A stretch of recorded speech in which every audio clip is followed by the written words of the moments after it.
So this was the week when the White House wanted to say that they turned a corner on Obamacare, that it works, the website works a little better, that people are coming to accept it, and that maybe it's time to talk about other things. I think there was a modest amount of success on that front, but certainly not a complete success. Right. So they made the decision to shift from defense to offense, and the narrative for so many weeks has been the website is horrible, and they've had to apologize profusely for that. And so they decided to do two things this week. One, keep talking about the Affordable Care Act, but not the website, and start talking about the benefits of the Affordable Care Act, and then also shift back to talking about the economy. We saw President Obama give a big speech about income inequality, which he said is going to be his focus for the next 3 years, and so there was a concerted effort to change the subject. You know, I thought it was interesting. You've been on the Hill all week, Christina, but I think Republicans kind of decided to stop talking about the website and start talking about Obamacare more generally now. I mean, I think they've recognized that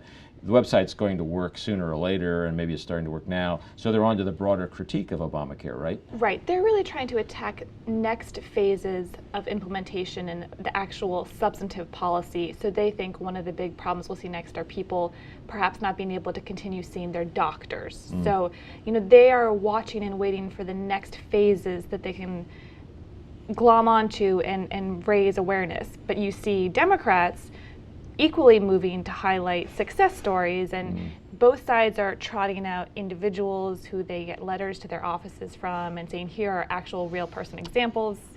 But doesn't it get tricky for the Republicans, because the further this tiptoes into implementing this, implementing that, and if the balance of positive, negative tips a little to the positive, we have a law that really increasingly exists. I mean, where does that leave them? What do they do about it? I think they recognize that there is a limited window for them to take action, and they know that they're in that window, and it will close. Well, there's also a related problem. Really, it's just a version of the problem you're talking about, Neil, which is that to the extent Republicans get involved in quote-unquote fixing the Affordable Care Act, then they kind of own it, and so they have a really tough choice. Do you just remain steadfastly opposed to it in all its forms and variations, or do you participate in fixing the Affordable Care Act? As you say, you go much longer, it's going to be a law, and then you just have to kind of accept it, and then you do have to probably agree to help fix it, fix the parts that don't work very well.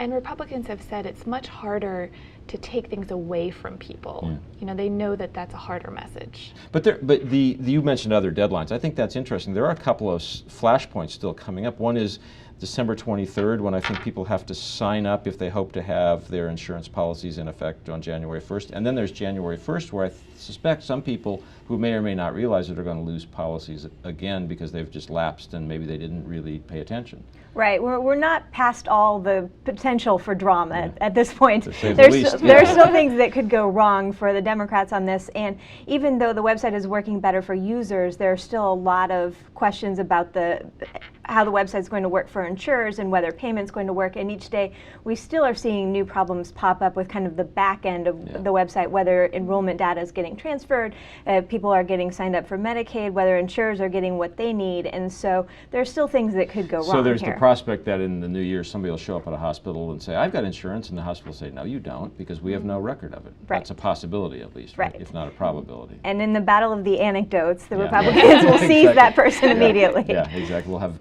dueling anecdotes for months is my prediction.